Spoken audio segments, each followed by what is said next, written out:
बढ़ाएं अपना कदम सक्सेस की ओर शिखर करियर इंस्टीट्यूट के साथ। शिखर करियर इंस्टीट्यूट पूर्वी भारत में एकमात्र कोचिंग संस्थान जो एक्सक्लूसिवली है मेडिकल एंट्रेंस एग्जाम के लिए। नमस्कार, मैं हूं ऋचा शर्मा और आप देख रहे हैं भारत लाइव। चुनावी रणनीतिकार प्रशांत किशोर लगातार सरकार पर हमलावर है।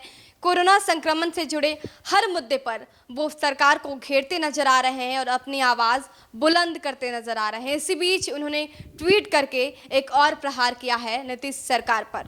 दरअसल उन्होंने केंद्र सरकार और राज्य सरकार को बेशर्म कहा है। उन्होंने कहा है कि केंद्र सरकार और राज्य सरकार अपनी जवाबदेही एक दूसरे पर थोप रही है, जिससे सबसे ज़्यादा नुकसान उन मजदूरों को हो रहा है जो इस वक्त बाहर फंसे हैं और वो अपने भाग्य भरोसे ही बैठे हैं, क्योंकि केंद्र और राज्य सरकार की तरफ से उन्हें मदद नहीं मिल पा रही। दरअसल प्रशांत किशोर ने ट्वीट करके लिखा है, the faceless migrant workers are reduced to mere statistics both in their lives and death.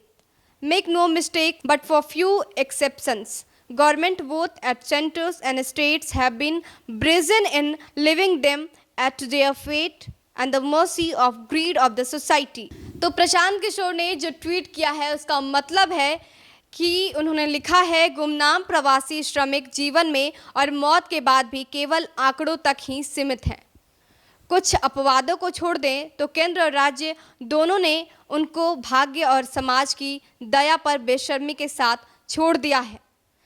आपको बता दें कि प्रशांत किशोर लगातार सरकार पर हमलावर है। इससे पहले भी उन्होंने ट्वीट करके कहीं ना कहीं सरकार को घेरा था और लिखा था कि महीनों से देश भर में प्रवासी मजदूरों के साथ जो हो रहा है वो इस बात का प्रमाण है कि अगर आपकी संख्या बड़ी है तो आप भाग्य विधाता तो कहे जा सकते हैं, लेकिन अगर आपके पास संसाधन नहीं है या आप किसी मजबूत समूह का हिस्सा नहीं हैं तो आप सरकारों की प्राथमिकता नहीं हो सकते।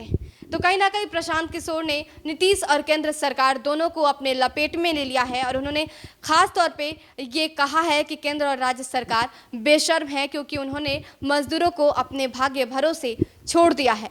आपको बता दें कि जब से औरंगाबाद में मजदूरों की मौत का मामला सामने आया है, रेल हादसे में ये मौत हो गई, तब से कहीं ना कहीं सियासी पारा भी चढ़ा हुआ है और विपक्ष लगातार सरकार से ये सवाल दागता नजर आ रहा है कि आखिर गुनाहगार कौन है। तो प्रशांत किशोर ने जिस अंदाज से नीतीश सरकार और केंद्र सरकार को अपने लपेटे में लिया है, अब देखना दिलचस्प होगा कि सरकार की तरफ से इसका जवाब क्या आता है। देश और दुनिया के तमाम बड़े अपडेट्स के लिए हमारे साथ बने रहिए और देखते रहिए भारत लाइव। नमस्कार।